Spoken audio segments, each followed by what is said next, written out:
Zagan was a poor orphan bum whose life changed when he became a rich and powerful sorcerer. However, when he sees a busty elf on sale on the black market, he spends all of his savings just to buy her and rizz her up to become his wife. It all begins with Zagan and his friend, Barbatos, walking towards an auction site where the belongings of a deceased archdemon are being sold off. Once they arrive at the shady auction, the announcer presents an elf girl named Nephi, who knocks the breath out of Zagan's lungs, as he instantly falls in love with her at first sight and bids his entire wealth along with his family jewels to buy her. However, Barbatos warns him not to think from his millimeter Peter since chicks ain't worth much, but Zagan ignores him and approaches Nephi, asking the announcer why she's being treated like a crazy chihuahua. The announcer reveals the collar is to contain Nephi's mana, and nobody knows how to remove it. After finally bringing Nephi to his crib, Zagan wonders how to talk to a girl that he really likes when Nephi breaks the silence by asking how she's going to be murdered. Startled by her question, Zagan assures her that he's not going to off her, which prompts Nephi to ask if she should prepare to get tortured by his long schlong instead. After Zagan assures Nephi that he doesn't intend to harm her, she eases her up a little. She then tells Zagan that she's a cursed orphan, but since she's still a virgin, he can use her as he likes. Zagan blushes heavily and tells Nephi that he's not Stephen Hawking, who gets hot by seeing fresh virgins, so Nephi asks him why he bought her. Despite wanting to tell her that it was love at first sight, Zagan ends up coldly telling her that it's none of her business. After cringing at his lack of rizz, Zagan tells Nephi to pick a room, but she ends up interpreting this as him telling her to choose a room where she'll be tortured. At first, Zagan is irritated by her lack of trust, until he realizes that Nephi must have lived through the same torment as he did. Upon being reminded of his own sad life, Zagan tells Nephi that he bought her because he needs her by his side. He then opens a room for her, but ends up finding a guillotine and multiple skulls, causing him to quickly close the door. He assures Nephi that the equipment is strictly for their enemies and clears out the room for her. Afterward, Nephi walks to the balcony to soak in the moonlight, and Zagan stands next to her, quietly hoping to make Nephi the happiest elf in the world. The next morning, Zagan appears worse than a computer science major, cause he didn't get a wink of sleep. Since Nephi's room looked like the Chernobyl power plant, he made her sleep close to him, but because of his corn addiction, he kept imagining doing colorful things to the elf all night.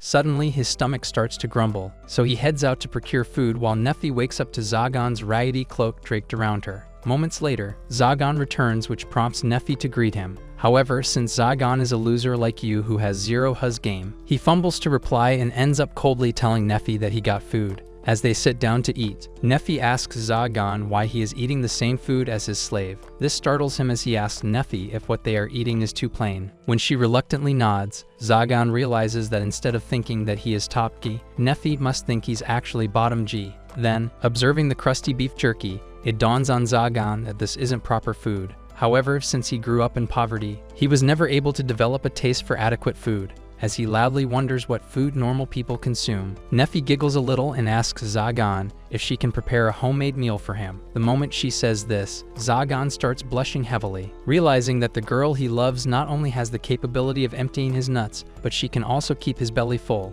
Without further delay, Zagan announces it's time to go grocery shopping in town. But as they step outside and prepare to board a carriage, Zagan realizes he is broke after spending all his money on buying Nephi. So he tells her they should walk since he likes his girls as thin as a mummified pharaoh. Just when Zagan wonders how to get his money up, they hear a loud scream and find the carriage driver and his passengers under attack by a band of robbers. While the sight doesn't faze him, Nephi becomes worried, making Zagan wonder if she's upset because that's how she got elf-napped. Wanting to impress her, he casts a small shock spell on the robbers. Frightened by his sorcery, the hoodlums call for their commissioned sorcerer, who materializes within seconds and casts a fire spell. But Zagan remains unfettered and tells the knockoff sorcerer from Timu to do something better with his life. However, when he tries to cast another spell, he is shocked to see his sorcery nullified. Before giving the sorcerer a chance to atone, Zagan sends him to the afterlife to meet your granny. Once the remaining robbers run away, the carriage driver thanks Zagan and then asks him if he'd travel with them for protection,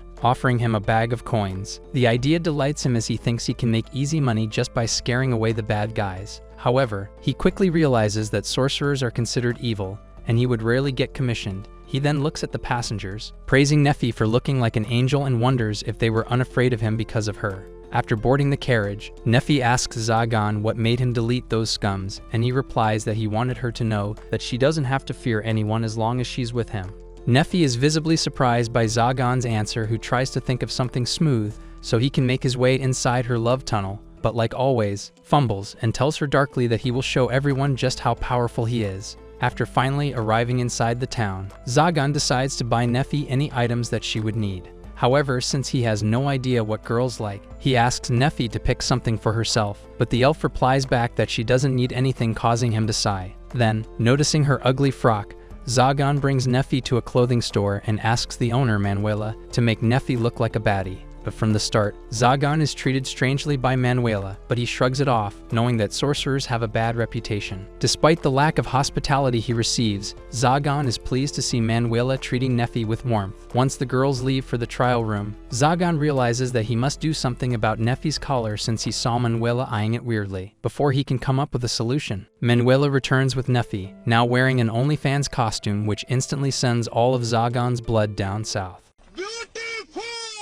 After taking one last look at Neffy's dairy plants, he tells Manuela to put her in something decent. Understanding his request, Manuela takes Neffy back inside and returns with her dressed in a maid's outfit. She reveals that she purposely selected boots for Neffy that have healing sorcery applied to them so her feet will stay nice and soft for OnlyFans. Shortly after purchasing the outfit, they arrive at a locksmith, and Zagan asks him if he can remove the collar. When he notices Neffy looking all confused, Zagan tells her that he doesn't want anyone to think she belongs to anyone. Meanwhile, the locksmith informs Zagan that removing the collar is beyond his skills and warns him that removing it with force can even crush Neffy's skull. Once the locksmith tells him to look for the original key, Zagan thanks him for his service by tossing him some coins, but he tells him that he can't accept the payment, revealing that 1 year ago, he saved him and his daughter from a group of robbers. Zagan is unfazed by the story and turns to leave, but deep inside he wonders why people are suddenly being so nice to him. After purchasing some groceries, Zagan decides that it's too late for Neffy to cook something, so he takes her to a tavern. As they sit down to eat,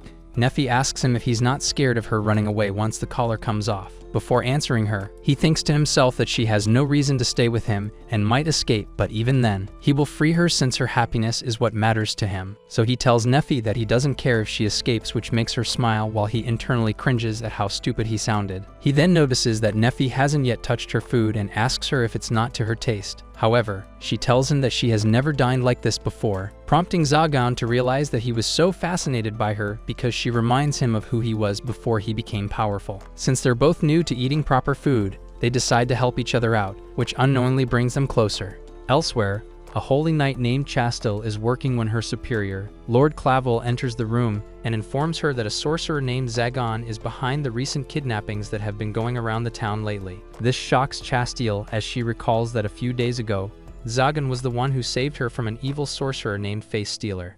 However, she decides not to share this information with Clavwell and tells him that she will execute Zagan herself. The following day, Zagan wakes up from a nightmare, but his day turns pleasant when Neffy reveals she made him breakfast. As they arrive at the dining hall, Zagan is taken aback by how Neffy brought life into his decrepit castle by tidying and decorating it. Noticing that there's only one plate, Zagan asks Neffy if she is on a diet to keep that waste snatched when she reveals that she forgot to prepare her breakfast. Upon hearing this, Zagan urges her to share with him, but then Neffy points at the lack of seats. Zagan seizes this opportunity and tells her to sit on his lap. Yeah, boy. As she shyly sits on his lap, Zagan proceeds to stuff her mouth with bread and shyly tells her to prepare a seat for herself next time. After their eventful breakfast, Neffy finds Zagan studying and asks him what he's up to. When he tells her that he's increasing his knowledge on sorcery, Neffy sadly reveals that she can't perform sorcery, which shocks Zagan since elves have a higher amount of mana than average. To cheer her up, he creates a symbol and tells her that these signs possess certain powers, and while it's not clear if it's because it's the language of gods or demons, sorcerers like him aren't really interested in such details. Noticing that Neffy is interested in learning more, Zagan locks in and goes in depth on what he can achieve through a sorcerer's circle. He adds that when a sorcerer creates a sorcerer's circle, it's mostly impossible for other sorcerers to hijack it, but those rules do not apply to him. Once he is done kneading out, he notices Neffy's ears wiggling in delight as she tells him that this is the first time he has spoken to her in such great length. Zagan is taken aback by her words when she asks him what he intends to do with such incredible power. Noticing his silence, Neffy apologizes for overstepping her boundaries, but Zagan assures her that he's not upset with her. It's just he has never been asked such questions before. After thinking a little, Zagan reveals that he learned sorcery to survive and tells her a story from his past when he was captured by a sorcerer. However, before he could get sacrificed, he managed to learn some symbols which helped him eliminate the evil sorcerer. That was the point when he realized that if he wanted to stay alive long enough to get his nuts juggled, he must become strong. After hearing Zagan's story, Nephi feels embarrassed that she never got to become strong like him. To uplift her spirits, he gently tells her that he can help her when he suddenly notices that someone is trying to enter his territory. Annoyed by this sudden imposition, Zagan tells Nephi to prepare dinner while he takes care of things outside. Meanwhile, Chestil and her harem of K-pop boys smash through the barrier created by Zagan, which instantly summons him. Upon seeing him, Chestil tightens her grip on her sacred sword, which doesn't go unnoticed by Zagan, who realizes that it's one of the 12 blades that were used to slay the Lord of Fiends. Upon taking a closer look at Chestil's face, Zagan then realizes she is the same girl whom he rescued. Sighing at how annoying this is going to be, Zagan tries to scare away the knights by flexing his raw power. As Chestil observes him closely, she asks him why he is only torturing her men instead of taking their lives. In response, Zagan says that he wants them to stay alive so they can spread word of how terrifying he is. However, Chestil sees right through his BS and tells Zagan that he is lying. He sighs, thinking that the real reason why he doesn't want to eliminate them is that he's afraid of Nephi finding out. In the meantime, Chestil rushes in to behead him, but Zagan easily dodges all her attacks. Frustrated by this, Chestil crashes out and asks Zagan why he won't attack back, and he tells her that the first rule of Fight Club is to never hit a woman. But this only annoys Chestil further, who asks him why someone as nice as him sullied his hands with sorcery which is evil and oppresses the weak. Zagan counters back, stating that her powers are doing the same by taking the lives of innocent sorcerers. However, since she has been heavily indoctrinated by the church, Chestil refuses to listen to reason and instead charges at Zagan with all her might, making him realize that if he wants to create a football team with Nephi, he must eliminate Chestil. But just then, she whispers to him that he should pretend to die by her sword because if he takes her life, the church will only send a stronger angelic knight to hound him until he's dead.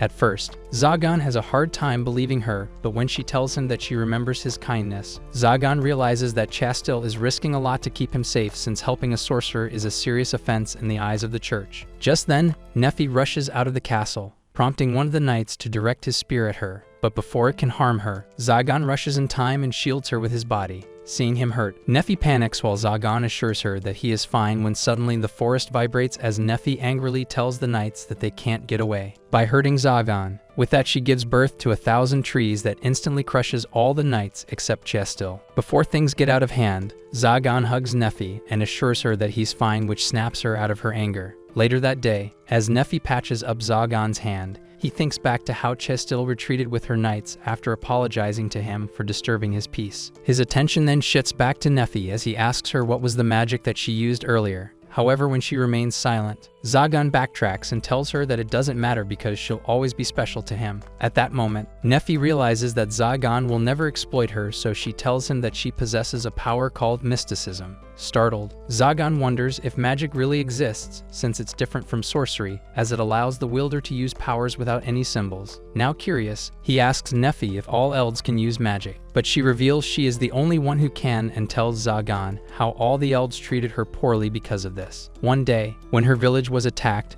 the elves ordered her to help them, but instead, she helped the sorcerers annihilate her village as payback for all her sufferings. After narrating her story, Nephi apologizes to Zagan for being ugly, but he assures her that he would not only murdered the villagers but her captors if he had been in her place. Realizing that she won't be judged here, Nephi allows herself to weep in Zagan's caring arms. After calming down, Nephi apologizes to Zagan for covering his clothes with snot. He assures her it's fine since he loves all her fluids, causing her to blush. She then asks him if his hand is still hurting, but when Zagan unwraps his bandage, he discovers that his hand is completely healed. Surprised by this, he realizes that mysticism is cooler than sorcery. As he thanks Nephi for healing his hand, she blushes and reveals this is the first time he has thanked her. Later that night, as he tries to sleep, Nephi comes and asks if he would like to sleep together.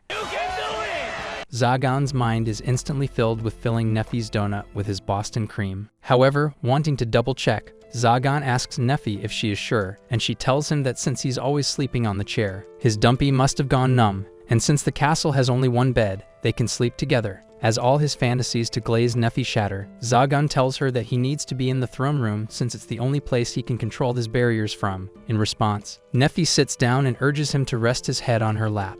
Thinking this is his reward for saving orphans from a burning building, Zagan nervously lies down on Nephi's lap.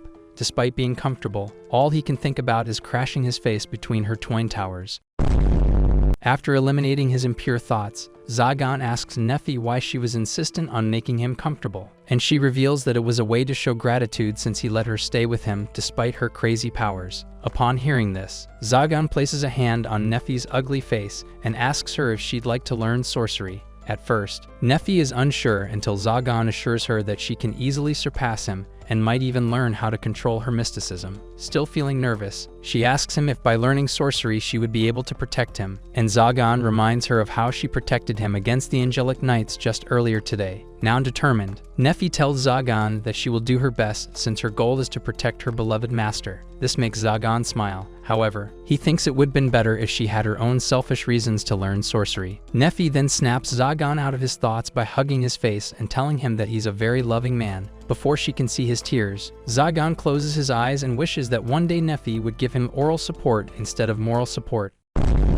The next day, Barbados comes to check up on Zagan after learning about his run-in with the angelic knights. However, when he is greeted by Nephi, he is completely shocked and tells Zagan that he thought the elf girl was a sacrifice for him to enter the Illuminati. Sighing at his wild imagination, Zagan reveals that Nephi is now his apprentice, which again shocks Barbados as Zagan elaborates that he will need Nephi's help performing certain rituals that he can't do alone. However, Barbados completely misinterprets this and tells Zagan that he is keeping Nephi around so he can squeeze her stress balls whenever he feels upset. Zagan pouts, unable to deny that the thought has crossed multiple times in his head. Shortly after goofing around, Barbados asks Zagan if it was Nephi who helped him take down the angelic knights, and when he confirms it, Barbados asks if he is going to go for the archdemon's position, since he wants the key to Nephi's collar. Zagan tells Barbados that he does want to become the next archdemon, but thinks to himself that he can't achieve the archdemon's position, as it's only been a decade since he started studying sorcery. Once Barbados takes his leave, Nephi asks Zagan if they are homies, but he curtly tells her that he would rather switch to Android from iPhone than befriend someone like Barbados. This confuses the elf as she remarks that he looked like he was having a jolly good time talking to him. Wanting to change the subject, Zagan tells Nephi that it's time to fix the traps around their castle, and he wants her to come so he can give her lessons on sorcery. From that point on, the sorcerer and the elf spend all their time together until 1 month goes by like this. Zagan notes that Nephi has not only become an exceptional cook, but is also progressing in the art of sorcery. Then one night, he suddenly receives an invitation from the archdemons. Despite being wary of the overloads of the sorcery community, Zagan decides to go. He makes his way inside the underground lair, which once used to be Marcosius's lair. The moment he sees the Council of Archdemons, Zagan feels the overpowering mana they possess through his own body. But despite being scared of their exemplary powers, Zagan puts on a facade and arrogantly asks the 12 archdemons why they are wasting his time. Luckily, they do not take offense to his rudeness and tell him that he has been selected for the position of the 13th archdemon. After summoning the emblem that used to belong to Marcosius, the archdemons inform him that he will need to acquire this emblem to take Marcosius' seat. However, since the emblem is so dense with mana, Zagan nearly loses his consciousness. It's only after the symbol disappears that Zagan returns to his senses and curiously asks the 12 why. Out of all the mighty sorcerers, they selected him, a rookie who started just recently. Impressed by his caution, one of the archdemons tells Zagan that while he is still weak, they know he possesses a unique power that allows him to steal any sorcerer's power with a single glance.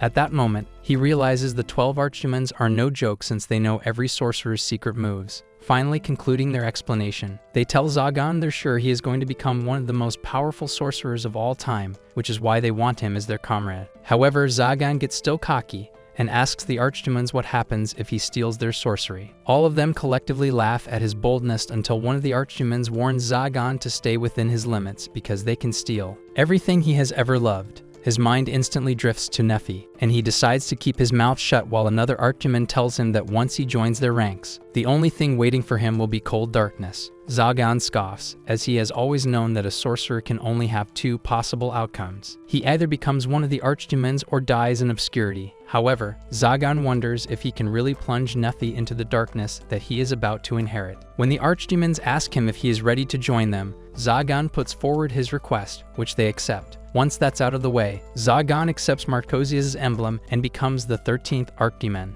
Returning home, Zagan blankly tells Nephi that he has become the archdemon, so naturally, he has the key to her collar. With that, he unlocks her collar and tells her to leave since he has no use for her. A couple of hours later, Nephi finds herself outside, realizing she has been abandoned again. Suddenly, Chestil spots her and asks what she's up to when Nephi tells her to just behead her since she was a sorcerer's apprentice. Taken aback by this, Chestil tries to tell Nephi that she has no intention of taking her life when suddenly, the townsfolk notice the commotion and accuse Chestil of harassing sweet Nephi. The poor knight tries to tell everyone that she was just concerned when Manuela shields Nephi and tells Chastil that everyone will break her hands if she dares to harm the people's princess. The crowd roars in agreement as some hurl insults at the angelic knights for taking unnecessary bribes, which leaves Chastil completely defeated. Seeing this, Nephi assures the rowdy crowd that Chastil didn't hurt her at all. As the crowd goes silent, Chastil begins to cry loudly as she yells at everyone for accusing an innocent person. A few moments later, Manuela takes the girls to a tavern where Chestil apologizes for losing her cool. Meanwhile, Manuela orders a warm meal for Nephi, who realizes that she was making the same soup for Zagan. As tears start to stream out of Nephi's eyes, the girls quickly ask her what's troubling her. Once she reveals the whole tale with Zagan, Chastil, and Manuela become angry on her behalf. Since both of them thought Zagan was a decent man, Manuela curiously asked Nephi if something happened before Zagan kicked her out. Recalling the past, Nephi asks them what an archdemon is, and Manuela reveals that the town was peacefully run by the archdemon Marcosius, but after his death, a lot of sorcerers started kidnapping young women. She also adds that the church apprehended the culprits behind the kidnapping, which prompts Nephi to ask why the townsfolk seemed so angry if the church was helping them out. That's when Manuela explains that the church takes huge donations from the poor, which has made many people angry. However, Nephi tells Manuela that she is sure Chastil isn't someone who would exploit the needy, so they shouldn't be mean to her. This causes the knight to become all tearful as she thanks Nephi for being so kind to her. But quickly returning to the subject, Chastil further reveals the archdemons are sworn enemies of the church, and since there are only 12 sacred swords, the church will seek to destroy Zagan before he gets to reach his full might. Upon hearing this, Nephi wonders if that was the reason why Zagan sent her away. Chastil then asks Nephi if she believes Zagan is capable of rallying multiple sorcerers to carry out a serial kidnapping of women for his Epstein Island.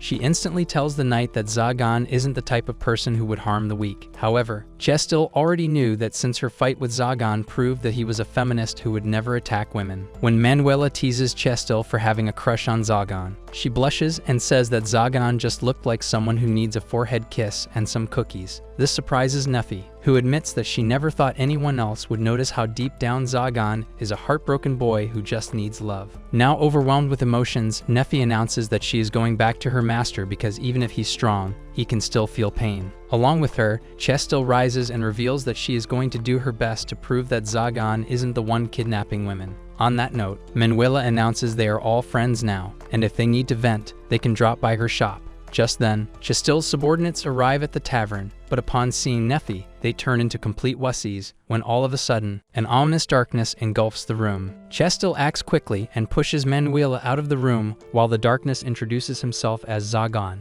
and tells the knights that if they want to rescue the girls, they should come to his palace. As Chastil and Nephi disappear, a loyal subordinate of Chastil hurries to Zagan's castle alone, but ends up getting caught in his traps. Seeing the foolish knight, Zagan thinks he did well by sending Nephi away since she won't get harassed by the church now. When the knight grabs his foot and begs him to spare Chastil's life, confused, Zagan asks what he means when Manuela arrives and reveals that Nephi and Chastil have been kidnapped. Zagan grits his teeth in anger as he becomes impatient to save Nephi. However, knowing the church will put a bounty on her head if she's seen with him, he wonders what to do when Manuela angrily tells him he's the biggest prick if he doesn't save Nephi since she was coming to see him. This snaps him back to his senses as Zagan announces that he's going to bring back Nephi, and whoever harmed her is going to end up as his test subject for the Russian sleep experiment. With that, he creates a sorcerer's circle and asks Manuela if she'd like to join him. She angrily tells him that she's coming since Nefi and Chastel are her friends, prompting the knights to join them too. Right before they're teleported, Manuela asks Zagan if he knows who's behind this, and he says yes. Meanwhile, Nefi and Chastel wake up in a dark cave when they're greeted by Barbatos, who reveals that he was Andres the accursed student, the very sorcerer who enslaved Zagan. However, he admits that he didn't sabotage Zagan's life because of loyalty, as he would have murdered his teacher himself. So the real reason why he has been framing Zagan is because he is the one who should have taken over Andres' knowledge and castle. This infuriates Chastel, who accuses Barbatos of being a jealous little rat, causing him to reveal that he didn't just kidnap those women to ruin Zagan's life, but also to sacrifice them in sinister rituals that would allow him to ascend to the ranks of the archdemons. That's when Nefi tells him that his dreams are futile. Barbatos scoffs in response and asks her if she thinks Zagan will come to save her, knowing that Zagan would never come to rescue her. Nefi replies that she meant he can't become an archdemon since Zagan has taken over that position. Overcome by rage, Barbatos drags Nefi to the sacrificial circle, causing her to fight for her life as the will to live with Zagan burns inside her heart. That's when the cave entrance shatters open as Zagan appears and commends Nefi for standing her ground. Shocked to see him in his secret lair, Barbatos asks Zagan how long he has known, and Zagan reveals that he has known since Face Stealer, a dimwit who doesn't have enough brain cells to deactivate his traps, infiltrated his territory. Continuing on, Zagan tells Barbatos that since his sorcery is known for transportation and summoning, he knew straight away that he transported Face Stealer right inside his territory so he could be framed for the murder of an angelic knight. Scoffing at his explanation, Barbatos fires at Zagan that if he knew everything, why did he continue to serve him tea? Zagan tells him that it was all to know what he was plotting, but now that his filth has come to light, he'll show him no mercy. With that, he delivers justice by beating the living daylights out of insomniac Sasuke. Once he is down on his knees, Zagan rushes to Nefi and asks her if she is hurt. She cries and tells Zagan that her pain is nothing compared to his. Confused by her words, Zagan asks Nefi if she thinks he is in pain, so she tells him through tears that he always looks like his socks are wet. Touched by Nefi's selflessness, Zagan thinks to himself that even though he kicked her out, she is still worried for him. As the two embrace, Barbatos rises from the ground and yells at Zagan that he's still alive. Nefi tries to warn her master, but Zagan assures her that nothing bad is going to happen. In the meantime, Barbatos is left confused when all his circles disappear. Seeing this, Nefi asks Zagan what's happening, and he reveals that he created his own circle within Barbatos' circle to overwrite his commands. Upon hearing this, Barbatos asks Zagan if this is the legacy of Andres, which makes Zagan scoff as he tells Barbatos that had Andres been this strong, he wouldn't have died. He adds that when Andres enslaved him, he started observing his sorcery and began secretly copying the symbols on his own hands using his blood. So when the moment came, and Andres was about to yeet him, he reversed that on him by overriding his sorcerer's circle. Enraged by this absurd explanation, Barbatos goes all out by creating new sorcery, but even then, Zagan overwrites every single one of them. Now frightened and furious, Barbatos asks Zagan how he did that, and he proudly reveals that ever since he murdered Andres and took over his legacy, he devoted himself to learning more and more about sorcery. Years went by, and he continued to study with no one to check up on him. But he was different. He kept visiting him, which both annoyed and amused him. However, in response, Barbatos tells Zagan that he should have murdered him then, but he was curious what an orphan like him would achieve. Smirking cockily, Zagan then shows him just what he can do and unleashes multiple casting circles, which all previously belonged to Barbatos. Seeing his panicked state, Zagan further adds salt by telling Barbatos that he has been elected as the new Archdemon, and so the Council of Archdemons gave him the title of the Sorcerer Slayer. With that, he pulverizes Barbatos, who realizes then that even if he was an Archdemon, Zagan would still be far superior than him. Seeing him take steps towards him, Barbatos pleads mercy, insisting they are friends, but Zagan smiles and tells him that there's no such thing as friendship in a sorcerer's world. And on that note, Zagan punches the ground, scaring Barbatos, who realizes he has been spared by him. When he looks up, Zagan states that from now on he is paying for all their drinks, which pisses off a cheapskate like Barbatos, who tells Zagan that as long as he lives, he'll try to murder him again. Zagan just smiles and tells Barbatos that he doesn't care because he's going to go home and fill his elf baddie like a Twinkie while he has only his mom to love. Just when Barbatos accepts defeat, the casting circle goes bonkers as Barbatos informs Zagan that he created the casting circle to summon a real demon. Since demons were said to exist in ancient times, Zagan is taken aback when a shadow of a demon materializes before him. As he feels the pressure of the shadow's mana, Zagan concludes they are all cooked since humans are no match for gods and demons. Just when he prepares to die, the shadow takes a bow and calls him Lord. Zagan is confused by this until he realizes the shadow is kneeling to the emblem on his hand. Seizing this opportunity, he tells the shadow to leave, causing him to return to whatever realm he came from. But before everyone can rest, the cave starts to crumble, causing them to quickly haul out. The angelic knights take Chastil with them, while Manuela advises Zagan to work things out with Nephi and flies away. Turning to Barbados, Zagan asks him if he wants to keep fighting, and he quickly says that after he saw a literal non-human entity bowing to him, he has learned his lesson. Once Barbados teleports back to his mom's basement, Nephi and Zagan realize they are all alone now. As Zagan wonders how to talk to her, Nephi bluntly tells him that she'd like to stay with him. Hearing this, Zagan gathers his courage and kneels in front of her, telling Nephi that he wants her to call him by his name. But when he's about to confess, Zagan chickens out and instead tells Nephi she belongs to him and they'll stay together till death tears them apart. However, right after the words leave his mouth, Zagan slumps down in depression, wondering why he can't tell Nephi that he loves her. Fortunately, since Nephi has low standards, she smiles and happily tells Zagan to put the slave collar back on her, since that's how their story began. Zagan accepts her decision and places the collar on her neck. Back in town, news of Zagan becoming the 13th Archdemon spreads like wildfire. At the church, Chastil tells Lord Clavwell that she won't go on a witch hunt for Zagan anymore since he is innocent. This upsets the High Pope, who in return dismisses Chastil from the ranks of the angelic knights. Furious by their lord's decision, Chastil's loyal subordinates try to oppose Clavwell, but Chastil tells them to stop as she finds courage through Zagan's story since he stood tall when fate was against him. As she hands her sacred sword to Lord Clavwell,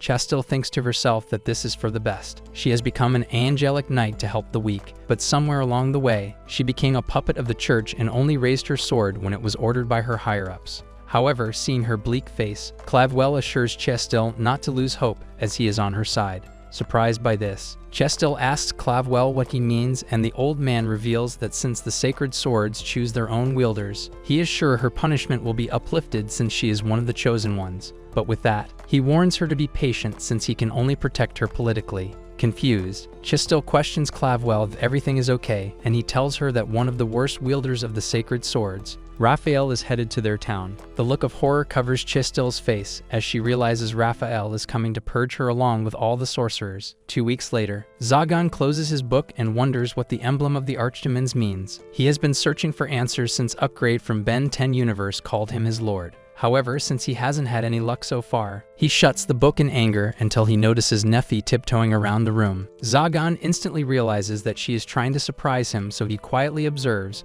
but when Nephi is unable to reach his eyes, he asks her what she is doing. Caught like a deer in headlights, Nephi tells Zagan that she was trying to cheer him up, causing him to internally tweak out over her cuteness. As she takes him to the dining table, Zagan is impressed by the spread she has prepared, while Nephi tells him that she even made Caesar salad. Intrigued, Zagan asks what that is, and Nephi reveals that Manuela told her a sorcerer named Caesar came up with it when he was on a 1200 calorie cut. Unable to resist the urge longer, Zagan dives into the food and is amazed by just how delicious home-cooked meals taste. Similarly, Nephi is taken aback by the masterpiece she has created as they both sigh in satisfaction. Once the main course is over, Nephi tells Zagan that she has made pudding for him as well, and upon taking a bite of it, Zagan realizes foodgasms are a real thing. Just then, an intruder triggers one of his traps, but Zagan remains unfazed until the visitor appears before him. Zagan instantly recognizes him as Bolifer the Apparition, one of the sorcerers who was an archdemon candidate before he took over. Bolifer then tells Zagan he is going to take his power and is about to hurl an attack when Zagan stops him and says that he shouldn't disturb him while he's in the middle of his meal. However, Bolifer ignores his warning and tries to attack Zagan, who responds with equal force, as he doesn't want any clanker ruining his pudding. Once Bolifer is knocked out, Nephi rushes to check up on him, only to learn that inside the suit is a girl. Zagan freezes, seeing this as he hurries Nephi to grab some medicine quickly. Nephi calms Zagan down, assuring him that he didn't harm Bolifer gravely. Sighing in relief, Zagan then carries Bolifer to one of the rooms that he had cleaned for Nephi's guests. But the moment Bolifer regains consciousness, she tries to hurt Zagan, who easily deflates the attack and tells Bolifer that she should thank Nephi for saving her life. Upon calming down, Bolifer asks Zagan why he did not eliminate her. Instead of answering her, Zagan asks why she's being a pesky brat in the first place, and she tells him that it's because she is weak and wants to amass more power. Finding her reason valid, Zagan admits that power is indeed necessary for survival. However, he tells Bolifer that it's still weird that she went for him. That's when she reveals that since he is the newest Archdemon, she thought taking him on would be easy. Zagan tells Bolifer that he understands why she had the guts to execute this otherwise silly plan, as he knows she belongs to the dragon race, who are famous for living for thousands of years. As Zagan observes Bolifer, he realizes she looks just like his old days, causing him to reach a decision. He instantly roars that since she challenged the Archdemon, she will have to assist Nephi for a week as punishment. While the girls are shocked by his ruling, Zagan thinks that until the week is up, he can teach Bolifer how to survive in this cold world without doing something stupid. Then, out of nowhere, Bolifer asks Zagan if he is planning on eating her. Flabbergasted, Zagan wonders if he looks creepy enough to pass as a cannibal. However, that's when Bolifer reveals that humans believe eating dragons will make them stronger. Nephi is horrified upon hearing that, while Zagan tells her that humans bathe in dragon blood for eternal life, consume their flesh for infinite mana, and turn their bones into healing elixirs. Despite wanting to cheer Bolifer, Zagan ends up telling her that she doesn't look tasty to him at all. Noticing her sad face, Zagan recalls the time when he was living on the streets and some older brats took care of him by offering him food. This gives him the idea of feeding Bolifer, but when she sees the soup, she asks Zagan if he poisoned it. As she's about to throw away the tray, Zagan angrily tells her that he hates people who disrespect Nephi's cooking. So out of fear, Bolifer quietly eats her soup and realizes this is Gordon Ramsay tier food. From that point on, Bolifer starts helping Nephi around the palace while Zagan closely watches over them. From his time observing Bolifer, Zagan realizes that she seeks power above everything and doesn't have a safe place to call home. In the following weeks, Bolifer eases up to her new situation and even starts helping Nephi without any complaints. Over dinner, Bolifer apologizes to Zagan for interrupting his dinner when he announces that he is taking her to Marcosia's castle. Shocked by this, Bolifer angrily asks Zagan why he's letting her see all the valuable information. Zagan calmly tells her that he doesn't mind even if she steals the information since he believes knowledge is to be shared. He also adds that she is welcome to stay with them, as no one is going to harm her. This causes Bolifer to cry until she falls asleep. Seeing this, Nephi nonchalantly tells Zagan that it's like they are a family, which makes Zagan blush, prompting Nephi to realize that she went into dangerous territory. A couple of days later, Bolifer jots down her experience with living with Zagan and Nephi in her diary. She goes into detail how they are both awkward around each other, as every morning Nephi wakes up and studies Zagan's face in detail before getting ready to tend to chores. Similarly, every evening, Zagan puts Nephi on his lap to give her sorcery lesson and tries to pat her, but fails every time. While Bolifer doesn't understand this behavior, she confesses to the blank pages that she feels at ease whenever she is around Zagan and Nephi. The next day, they bring Bolifer to Manuel's shop for a new dress, and she instantly takes a liking to Bolifer, even going as far as telling Zagan to let her have Bolifer. However, Zagan instantly tells Manuela off, asserting that Bolifer isn't some object. After exiting from her shop, Zagan complains to Nephi over Manuela's strange behavior, but she smiles and tells him that it was a good idea to take Bolifer there since she loves her new costume. Upon seeing the dragon girl all happy, Zagan feels the urge to protect Bolifer with his life. However, he instantly gets scared by how quickly he is getting attached to her when Bolifer suddenly thanks him for buying her a new dress. In another part of the town, Chestil wanders through the streets since she is now unemployed and broke. She imagines Zagan and Nephi living happily ever after, who would occasionally visit her grave since they'll be grateful for all she has done for them. Just when she imagines Zagan being a good father, she spots him walking with Bolifer and Nephi. Shocked, she asks Zagan if he's already a dad, causing him to blush profusely as he tells Chestil that he hasn't yet filled Nephi with his gravy yet. Seeing the communication, Bolifer asks Zagan who the red-haired baddie is. However, when he is unable to recognize her, Chestil begins to cry, prompting Nephi to intervene as she reminds Zagan who she is. Once the confusion is cleared, Zagan introduces Chestil as Nephi's friend and then asks her why she's not in her uniform. Before Chestil can answer, her subordinates arrive, revealing that Lord Clavwell is summoning her. However, seeing the angelic knights, Bolifer growls in anger and is about to do something stupid when Zagan stops her and whispers that she shouldn't create a scene here. Once they drag away Chestil, Zagan asks Bolifer why she harbors hate for the knights, and she simply states that as a sorcerer, angelic knights are her sworn enemies by default. A few minutes later, they arrive at Marcosia's residence and Bolifer is instantly in awe at how huge it is until her nose detects the scent of dragon mana. Pleased by her work, Zagan tells Bolifer she can pick any book she wants from Marcosia's collection. However, upon infiltrating the palace, they witness a chimera, which was once part of the late Archdemon's security system. Zagan hurries the girls away, stating they shouldn't linger longer around the chimera since they might accidentally activate it. Bolifer then points at a casting circle and reveals that it has draconic patterns on it. To reward Bolifer for her work, Zagan pats her head, which makes her happy. When he asks her if she knows what the casting circle is for, Bolifer diligently tells him that it's keeping a hidden passage safe. While Bolifer uses her sorcery to unveil the passage, Nephi tries to ask Zagan for head pats without using words. However, knowing his girl, Zagan instantly knows what Nephi wants and gives her unlimited head pats until they catch Bolifer staring at them. Stumbling away from Nephi, Zagan asks Bolifer if she wants something when she reveals that the door is now open. Without further ado, they descend the stairs and uncover a hall full of books. Satisfied by the sight of knowledge, Zagan announces their mission is to find any books that have accounts of demons or the Archdemon crests. As they start their search, Bolifer asks Zagan if he knows how to read minds. Confused by her question, he asks her to elaborate, and she reveals that earlier, he gave Nephi head pats without her asking. In response, Zagan reveals that he has to guess what Nephi wants for his own peace of mind, since a man needs to at least be a mind reader to keep his woman happy. When Bolifer expresses jealousy, Zagan consoles her by telling her that if she lives a long life, she will also be able to do acts of kindness for those she loves without needing to hear their words. All of a sudden, Bolifer hugs his leg and tells Zagan that she wants to live with them for all her life. While his fatherly instincts kick in, Bolifer leaves his side and picks up a book on the 12 sacred swords. Zagan quickly takes the book and learns that the engravings on the crest of the Archdemons are similar to the engravings written on the sacred swords. Realizing he is closer to the truth than ever, Zagan concludes that if he learns more about the sacred swords, he will also be able to know more about the crests of the Archdemons. Meanwhile, at the church, Chastil faces Raphael, who directly asks her how many sorcerers she has slain. However, since she doesn't take pride in boasting about the people she has murdered, Chastil tells Raphael that she's not interested in giving him a specific number.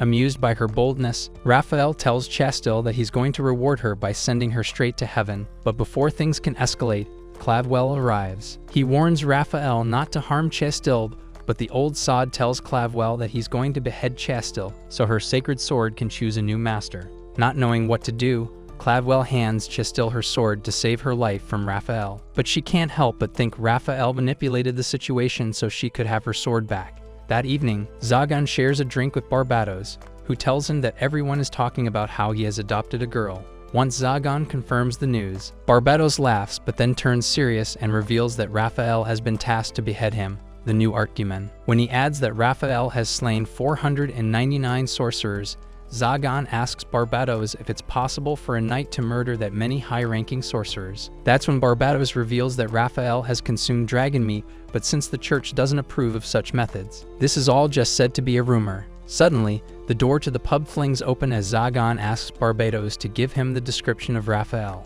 As Barbatos tells him that the old man looks like prime Arnold Schwarzenegger, Zagan stops Barbatos and tells him that he doesn't need to go into details since they're about to meet Raphael. Turning around, Barbatos is greeted by the ugly sight of Raphael, who gives him an evil smirk that sends all the civilians out of the pub. Seeing this, Barbatos activates his casting circle, but before he can attack, Zagan interferes and tells Barbatos that Raphael isn't here to fight. Impressed by his level-headedness, Raphael commends Zagan for having a good head on his shoulders, while the two sit to chat. Barbatos tends to the unconscious bottle girl who fainted upon seeing Raphael. In the meantime, Zagan swallows the discomfort and asks Raphael what business does a person who loves hunting down sorcerers have with the Archdemon.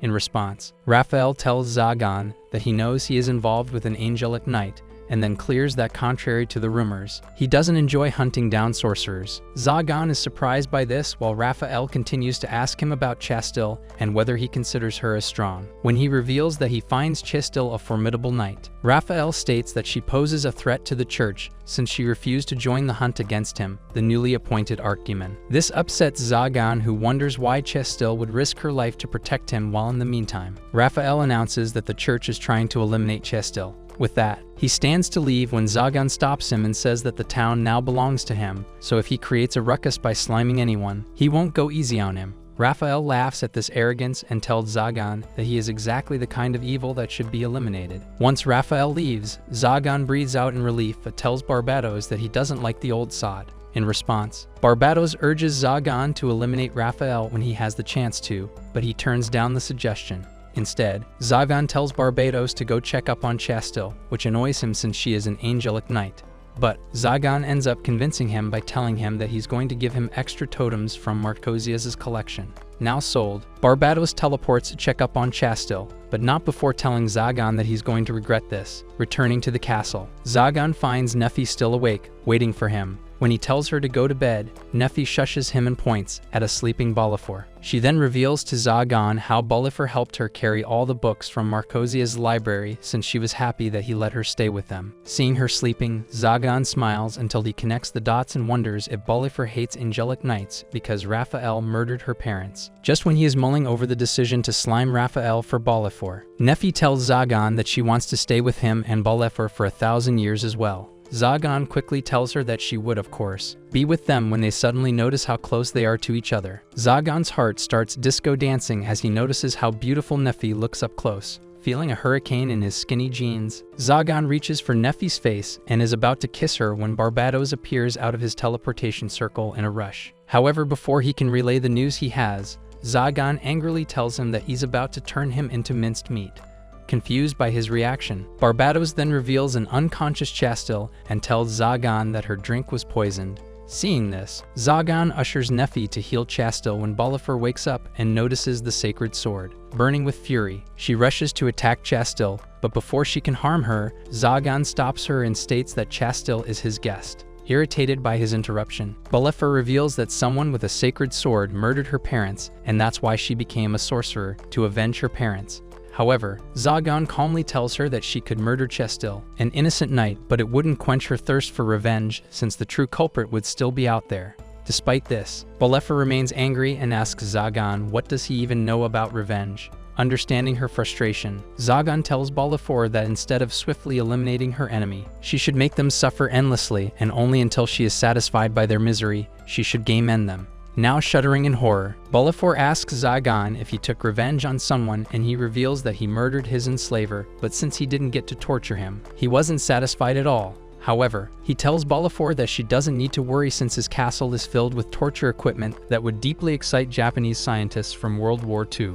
Barbados grimaces at Zagan's words and asks him if he really wants to teach his daughter torture methods. A couple of hours go by until Chastil finally wakes up and reveals to Zagan that she was summoned by a mysterious letter that had no sender, but only contained an address. So when she went to the location, she was greeted by a man who revealed he was from a faction of the church that believed in coexisting with the sorcerers. Since his face was hidden, the man told her to call upon the name of Orobos should she encounter any trouble. When she asks him if that's his name, Orobos vaguely reveals that it's the name of their leader. Once she returned to her quarters, tea was waiting for her, but the moment she sipped on it, everything went black.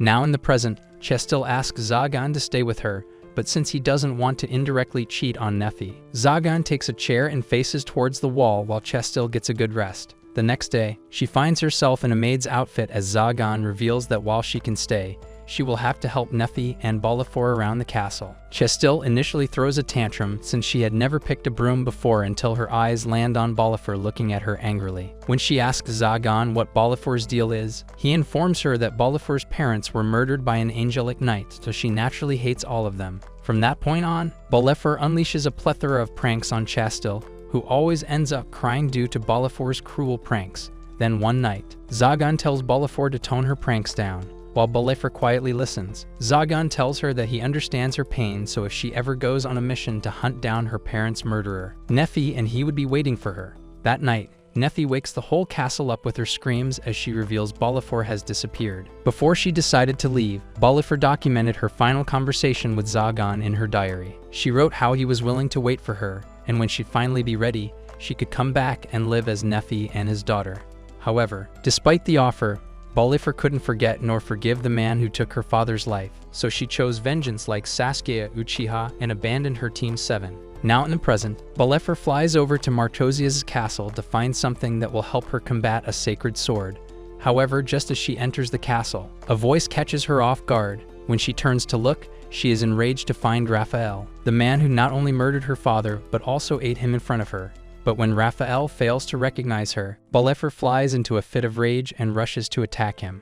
However, the moment she reaches near Raphael, She realizes she is no match for him and hopes Zagan would show up. Just then, the Archdemon appears, easily stopping the sacred blade with one hand and tells her that she is going to have a curfew once they return, startled by the sight of Zagan. Bolifer asks him how he found her whereabouts, and he casually reveals that it was obvious. That's when Barbatos appears from his portal and whines about being used as a transportation service, but everyone ignores him. Through tears, Bolifer asks Zagan why he came to save her when she betrayed him, but Zagan assures her that he understands how she feels. Seeing this, Raphael impatiently states that he has never seen a sorcerer help out anyone other than himself. However, Zagan counters that the girl he was about to cut down is his daughter. Now understanding his reason, Raphael activates his sword called Metatron, which surprises Zagan as he realizes his casting circle is being broken apart. That's when Raphael reveals that Metatron once defeated an Archdemon and burned all their sorcery away. Stunned by the sight, Barbatos asks Zagan why he bothered beefing with Gramps, while Bolifer questions the purpose of pushing Raphael to unleash such a power. Zagan replies to both, stating that he has big nuts to teach Raphael a lesson.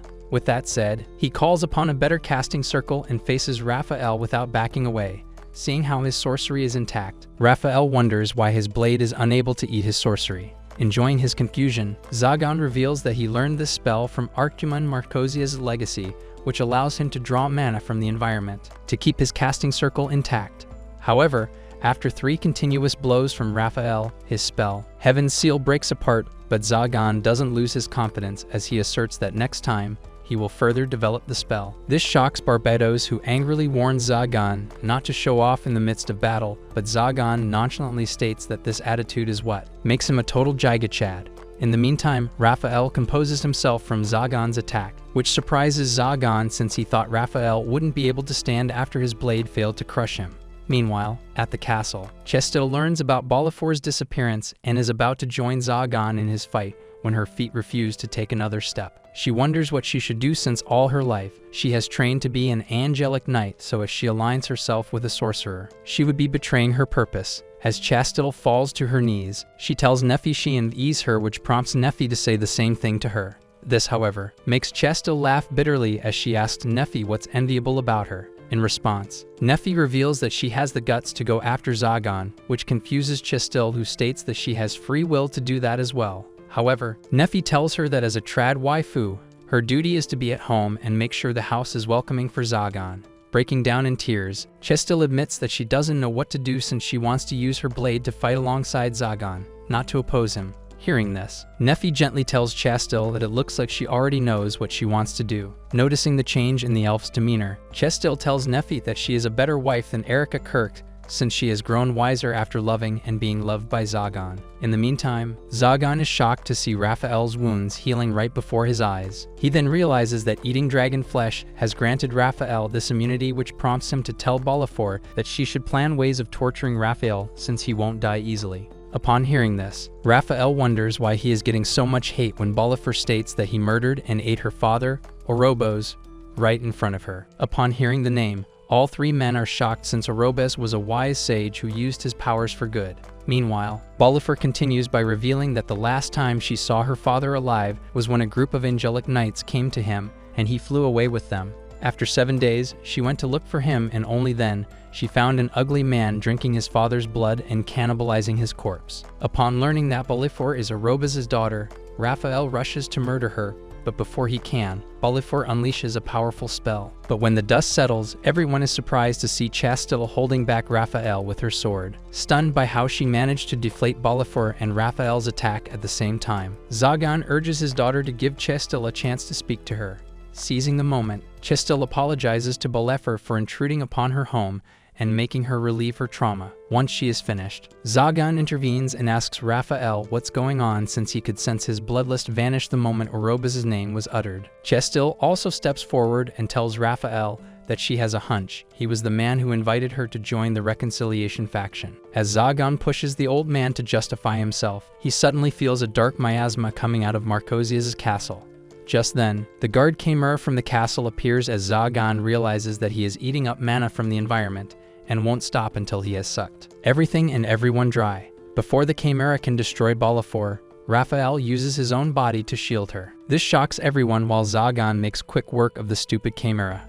Once the enemy is dealt with, Bolifer and Zagan ask Raphael what he is up to, since he knows he might not live for long. Raphael reveals that he wasn't the one who took Orobo's life. However, Bolifer refuses to believe that and accuses the knight of lying. But Raphael insists on his innocence, stating that a mere human could not have taken the life of the great dragon sage. Instead, he had come to seek his counsel to eliminate a demon. But once again, Bolifer screams at Raphael for being a liar since demons aren't real. However, knowing the truth, Zagan intervenes and tells Raphael that he believes in him. Then turning to Bolifer, he reveals that they were in Marcosia's archives because of this reason. Bolifer now finds herself completely bamboozled as she asks them who she should blame for her father's death. In response, Raphael states that instead of burning with hatred, she should feel pride since Orobo's lost his life to protect her future. He also tells Bolifer that if taking his life will restore her senses, then he is willing to do that. In the end, the old knight admits that sorcerers and knights need to unite their forces as that will be their only shot in combating demons. That's why, during his final hours, Orobos told him to consume his flesh and blood so he could gain immunity against demons. Upon hearing this, Zagan asks Raphael if he was the mystery man who met with Chestil, and when he confirms it, stating that sorcerers and knights need to reconcile, Barbatos angrily tells him that he has no right to say that since he has murdered multiple sorcerers. Agreeing with him, Raphael asserts that while his hands are soaked in blood, Chestil should be the one to carry out this mission. Hearing her name, Chestil blurts out that she isn't sure when all of a sudden, the Chimera starts twisting again. As Zagan steps forward to deal with it, Raphael reveals that the Chimera is a golem mixed with a demon. He knows this because it's the same demon he and Orobos fought against. Upon hearing this, Zagan curses Marcosias for turning the demon carcass into a chimera. As he steps forward to deal with the abomination, Chestil tells Zagan that while she knows he doesn't trust an angelic knight, she still wants to fight next to him. But in response, Zagan flatly tells Chestil that he doesn't think she is smart enough to stab him in the back. Ignoring his comment, Chestil calls upon her sword, Azrael, to lend her strength and then wildly charges toward the Chimera. However, since she's not wearing her armor, Zagan tries to stop her, but she smiles and states that she was serious about helping him. As she clears the path for him, Zagan uses an updated version of Heaven's Seal to crush the Chimera once and for all. After the fight, Chestil praises Zagan for being a genius, while Zagan praises her for being a great fighter. However, this makes Chestil blush as she admits that he has never praised her before. This surprises him and he tells Chestil that he should have said something rewardful to one of Nephi's friends. At that moment, Chestil realizes she has zero shot with Zagan, so she copes by telling him that she wants to fight beside him. Zagan answers her determination with a pleased smile when Bolifer brings their attention back to an injured Raphael. As Zagan starts healing Raphael, he commends him and Chestil for fighting together, revealing that this has been their goal from the get-go. When Chestil asks him why he picked the name Orobos, Raphael reveals that it was actually Orobos' idea to create a faction of knights and sorcerers that will reunite against the wicked demons. Still feeling confused by Raphael's actions, Zagan asks him why he eliminated so many sorcerers. And that's when the old boomer reveals that every time he tried to talk to a sorcerer, they would panic and unleash their voodoo magic on him, so he had no other option to murder them in self-defense. This shocks everyone on the site as Chestil loudly asks Raphael why he asked her about her body count. Raphael innocently tells Chestil that he wanted to know how many sorcerers she murdered to ensure that she is fit for the reconciliation mission. At that moment, everyone realizes they mistook Raphael for some antagonist when he was just trying to spread love. Ignoring their shocked faces, Raphael tells Chestil that he will protect her against those who seek to destroy her. With that, he promises Bolifer that once all loose ends are tied, he will offer her his life. However, Bolifer decides to forgive Raphael and instead joins Zagan to return home to Nephi. Meanwhile, at the church, Cladwell inquires about Chestil from her subordinates. When they inform him they haven't seen or heard from her, Cladwell thanks them for their duty and dismisses them. Once he realizes he's alone, Cladwell's face twists in anger as he wonders why Chestil isn't yet dead. Just then, Raphael stumbles inside, shocking Cladwell, who asks with concern why he is so wounded. However, he thinks to himself that this is the perfect moment to dispose of Raphael, so he approaches him with poison. But before Cladwell can succeed, Raphael slices his arm and shoves his dirty shoe inside his mouth before executing him. The next day, Chestil tells the gang that she always had a hunch that it was Cladwell who wanted her dead. She then announces that she's going back as her mission is to create a world where sorcerers and knights can live in harmony. But before she leaves, Bolifer tells her to come visit them again, which makes her cry in happiness. Then out of nowhere, Raphael pops up to consult Chastil and reveals that he has decided to serve Zagan as his butler. Turns out, last night, Zagan found him bleeding near his territory. As promised, Raphael had come to offer his life to Bolifer, who instead tells him to serve Zagan and Nephi. In the present, Bolifer hands Raphael a piece of her old armor so he can goon Full Metal Alchemist style. After Chastil takes her leave, Nephi grabs Zagan's arm, making him realize that she is feeling left out. To make up to her, Zagan hugs Nephi and spends the rest of the day with her. A couple of days later, Bolifer writes in her diary how she is happy about living with Zagan and Nephi. She then writes about the newest addition in the family, Raphael, and expresses that while she gets along with him, she hates how he stops her from observing Nephi and Zagan's couple activities. Earlier today, Raphael helped Nephi make some macarons, but since Zagan didn't know how to eat them, Nephi shyly decided to feed him. Seizing this moment, Bolifer began observing the two, hoping to get material for her Wattpad novels. But just then, Raphael tried to cover her eyes, but Bolifer acted quickly and dodged his moves, insisting that he doesn't need to worry about her mind getting corrupted since Zagan and Nephi always keep things family-friendly. In the present, Bolifer is called by Nephi to go shopping since they are hosting a big dinner for Chastil. Upon arriving in the town, Bolifer observes how everyone feels happy after seeing them. Zagan also notices this, but thinks that everyone likes him because he has Nephi and Bolifer walking beside him. All of a sudden, Nephi tells Zagan that she wants to stop by Manuela's shop, which makes Zagan dread internally. However, since he can't say no to Nephi, he quietly follows her inside the shop where Manuela instantly tells Nephi that she wants her to try some zesty clothes. While she takes Nephi with her, Zagan checks out a phonograph in the store and tells Bolifer it was created by a sorcerer named Victor I. Noticing Zagan's interest in the item, Manuela reveals that it's broken and was brought to her by the orphans. This takes Zagan back to his past where he would go dumpster diving so he could find something valuable to sell. In the spirit of his past, Zagan announces that he will buy the phonograph and hands Manuela enough money to buy those orphans new clothes. After returning to the castle, Zagan, Nephi, and Bolifer are greeted by their guests. Barbados and Chastil, who reveals that she has been tending to Lord Clavwell's cleric work since his death was ruled as an accident. Zagan almost wants to ask Chastil who the fudge asked her to narrate her story when she tells Nephi that she's going to help her in the kitchen. But once Chastil enters the kitchen, it's a complete disaster. Hearing her cries, Zagan sighs and hopes to fix the phonograph quickly so he doesn't have to hear Chastil for the entire night. Just then Barbados complains to Zagan that he can't babysit Chastil anymore on his order since she is a total klutz. Exhausted by his nagging, Zagan tells Barbados that he will let him drink all his wine if he continues to guard Chastil.